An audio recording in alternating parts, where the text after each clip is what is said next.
वापस आते हैं ना, तब तक छोटी रानी सुरजी दरवाजा बंद करके सो गई थी। भगवान की लीला है। तो आज महाराज आए, दरवाजे को खटखटाया है कि रानी दरवाजा खोलो, रानी खोलो। लेकिन रानी इतनी गहरी नींद में सो चुकी थी कि उसे पता ही नहीं था कि कौन आ रहा है और कौन जा रहा है।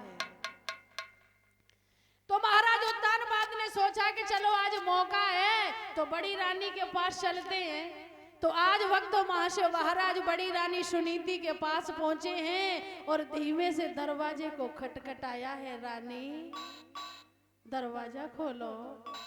रानी उस समय वो दुखिया जाग रही थी। जैसे ही महाराज की आवाज सुनी है तो आज डर गई कि शायद मेरी सौत ने आज महाराज को मुझे मरवाने के लिए भिजवाया है। दुखिया डर जाती है, लेकिन दरवाजा खोल दिया है, महाराज अंदर धस जाते हैं। आज उस दुखिया ने महाराज को पेट भर भोजन खिलाया है। खाने में था ही क्या, वो जौ की रोटी थी, नमक रखकर के महाराज को भोजन दिया। महाराज को भोजन खिलाया है, तब तक घड़ियाला घंटा बजा देता है। सुबह हो जाता है, महाराज उठ करके चले जाते हैं। जब उठ करके चले गए तो आज वक्त छोटी रानी सुरजी के दरवाजे के पास पहुंचे हैं। तो छोटी रानी जग जाती है, तो उन्हें पता चल गया कि आज महाराज नहीं आए। तो बड़ा ही आग बबूला होने लगी। बोली भैया बताओ रात कहाँ थे? महाराज बोले आज आ गई दिक्कत, अब हमें न जीने देगी। ये माताओं की आदत होती है ना, भैया लोग लेट हो जाए। ये बताओ कहाँ थे हैं? जब तक पूरी जांच पड़ताल ना कर लेंगे, बाप रे बाप, पानी भी ना पीने दें। हैं? सही बात है ना भैया? अब मुझे तो पता नहीं है, अब बताओ सही है ना? तो आज छोटी रानी सुरजी कहने लगी ये बताओ रात कहाँ थे? महाराज सोचने लगे अगर हम ढीली ढीली बातें करेंगे ना तो ये रानी हमें फंसा देगी। तो आज महाराज बोले क्या बात है, मैं यही तो था। सारी रात मुझे इस दरवाजे पर हो गई खटखटाते हुए। आप इतनी गहरी नींद में सो गई थी कि आपने इस दरवाजे को नहीं खोला। पता है सारी रात मैंने एक साधु के आश्रम में व्यतीत की है। जब ऐसी कड़ी बातें सुनी तो रानी मुस्कुराने लगी। स्वामी हम तो हंस रहे थे, हम तो ऐसे ही पूछ रहे थे आपको रात कहाँ थे। तो महाराज बोले बन गई बात। तो आज महाराज अंदर धस जाते हैं। बोली महाराज हम तो मजाक कर रहे थे, आप तो इतना क्रोध आ गया। क्यों महाराज को पता था कि अगर हम ढीले रह गए ना तो ये रानी जान खा जाएगी आज मेरी। तो आज भक्त महाराज अंदर धस जाते हैं। दिन व्यतीत होने लगे। समय के अनुसार वक्त दोनों रानियां गर्भवती हुई। समय के अनुसार वक्त दोनों रानियों के पुत्र पैदा हुए हैं। नामकरण संस्कार किया है। तो जो सुनीति के संतान पैदा हुई थी उसका नाम ध्रुव रखा है, और जो उसकी छोटी बहन सुरजी के संतान पैदा हुई थी उसका नाम उत्तम रखा है। धीरे धीरे दिन व्यतीत होते गए हैं। एक दिन उत्तम खेलता हुआ ध्रुव के पास आया है। बोला है भैया चलो आज मेरे घर चलते हो। बड़ा ही प्रेम था, ध्रुव बड़ा ही प्रेम करते थे उत्तम से, क्योंकि उसकी मैया ने संस्कार अच्छे दिए थे। तो आज वक्त उत्तम खेलता हुआ ध्रुव के पास आया है। तो आज ध्रुव को लेकर अपने घर गया है। तो जैसे ही घर पहुंचा तो आज महाराज उत्तानपाद ने अपने बेटे ध्रुव को अपनी गोदी में बिठा लिया है। देखिए वक्त तो महाराज ने गोदी में लाल को बिठाया, लेकिन चुगलखोर के पेट में बड़ा ही दर्द होने लगा है। इस देश भारत में, इस समाज में चुगलखोरों की कमी नहीं है। जहां आग नहीं लगेगी ना वहां आग लगा देंगे। तो मैया मेरा नम्र निवेदन है, आंखों से देखा सच मानना, किसी की बातों में नहीं आना। क्योंकि बिगाड़ने वाले संसार में कम से कम 99 मिलेंगे बिगाड़ने वाले, और बनाने वाला तो एक ही मिलेगा। इस देश भारत में चुगलखोरों की कमी नहीं है। अगर चुगलखोर को बात कुआ खेड़ा में पता चली है, सोच रहा है कि मुझे चुगली करने दिल्ली जाना पड़ेगा, तो जेब से पैसा खर्च करेगा और समय खर्च करेगा, लेकिन चुगलखोरी करके पक्का आएगा। वो मान नहीं सकता, ये दावा है मेरा। तो मैया इन चुगलखोरों से दूर रहना।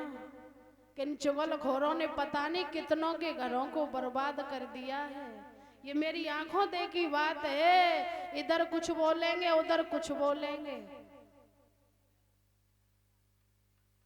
मौका पा करके वो वार करते हैं। इसलिए इन लोगों से दूर रहना। महाराज ने लाल को गोदी में बिठा लिया है, चुगलखोर ने इशारा कर दिया, तो आज वक्त छोटी रानी सुरची महाराज के पास आई है, और भक्त आकर के उस बालक के गाल में खींच करके चाटा।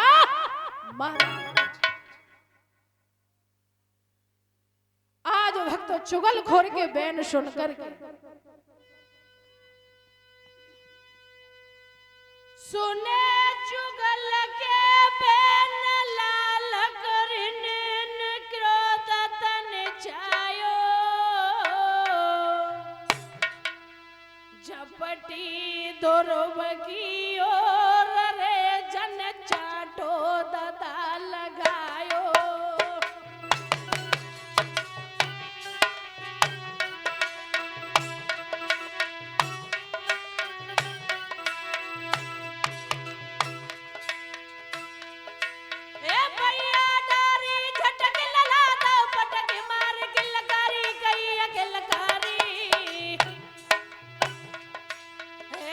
बोलती बंदरे ना भूपन शासनकारी,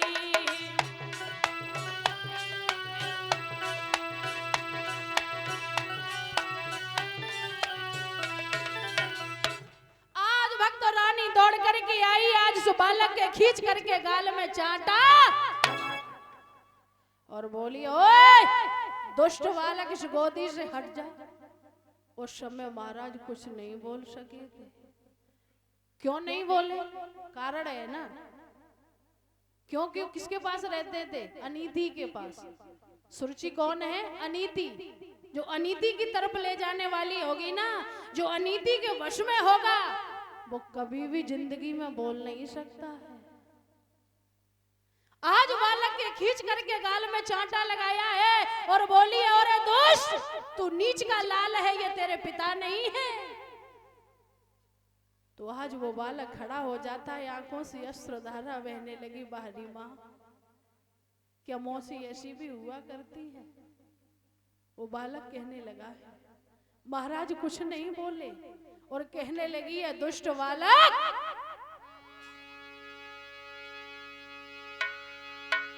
चल दूर खड़ा हो, अरे नीच किसकी सर्वस में आया है। और बोली, ए बुद्धि तुम्हारी काबू पगोदी में गधा बिठाया है।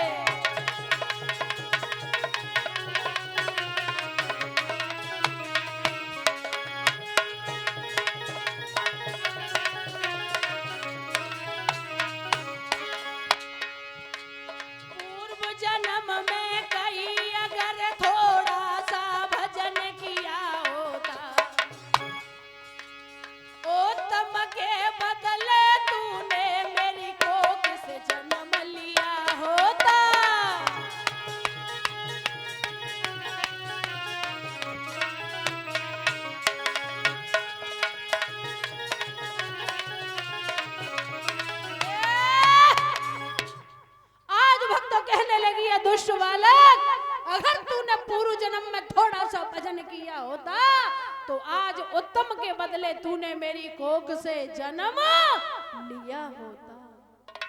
महाराज कुछ नहीं बोले क्योंकि अनीति के अधीन थे। बालक के चाटा लगाया लेकिन बोल नहीं सके। आज वो बालक रोता हुआ अपनी माँ के पास पहुंचा है। रोता रोता मैया के पास पहुंच जाता है, कहने लगा है मैया आज मौसी ने मुझे बहुत मारा है। और रोकर के अपनी माँ से कहने लगा है माँ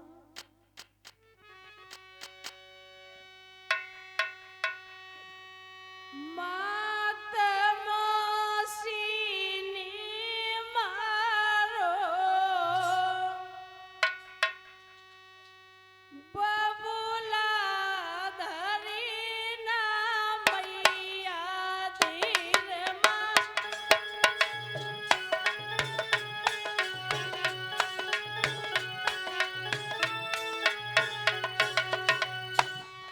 आज रोता हुआ बालक गया है, कहने लगा है मैया आज मौसी ने मुझे मारा लेकिन मुझे बड़ा ही दुख मौसी का नहीं है, मारा दुख उसका नहीं है, लेकिन पिताजी कुछ नहीं बोले मैया। मात मौसी ने मारो बबुला धरी ना मैया धीर।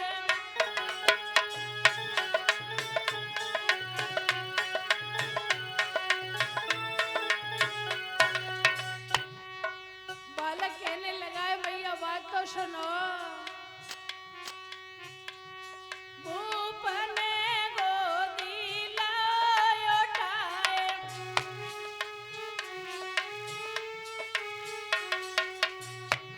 झटकी दा मोए मौसी ने आए।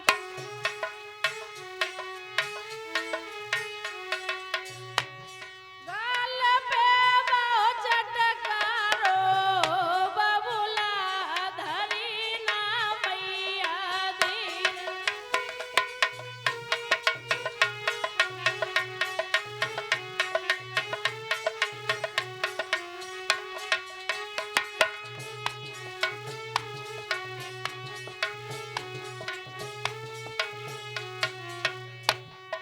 और बालक कहने लगा है मैया सुनो तो सही मौसी ने और क्या बोला है।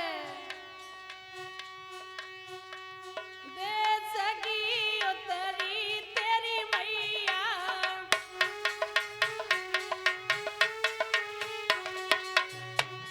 बतावती भूपति को छैया।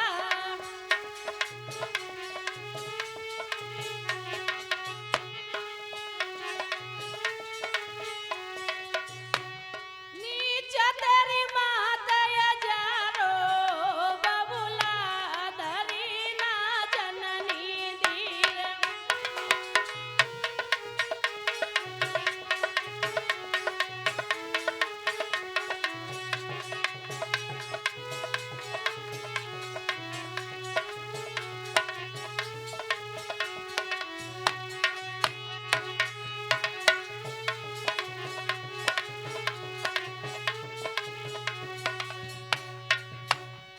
और कहने लगा है मैया मौसी ने मुझे नीच का लाल बताया है, बोल रही थी कि ये तेरे पिता नहीं है। मैया मेरा असली पिता कौन है। मौसी ने आज मुझसे इतने अपशब्द कहे हैं मैया मुझे दुख उन बात का नहीं है, शब्दों का नहीं है, लेकिन ये बता दे मैया मेरा असली पिता कौन है।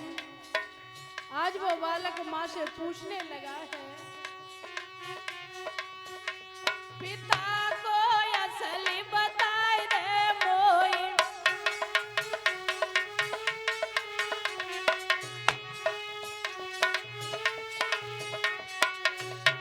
मात सौगंध लला की तोए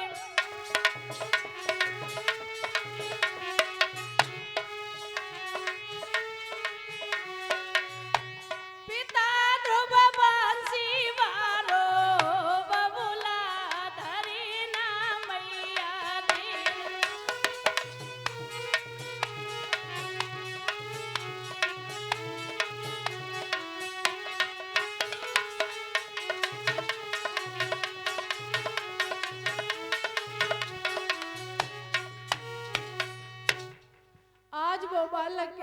लगा है मैया, मुझे दुख मोशी की बातों का नहीं है, जितने भी अब शब्द कहिए कोई बात नहीं है, मेरी माँ है बोल सकती है, लेकिन मुझे मेरे असली पिता तो बता दे मैया, आज मेरा असली पिता कौन है?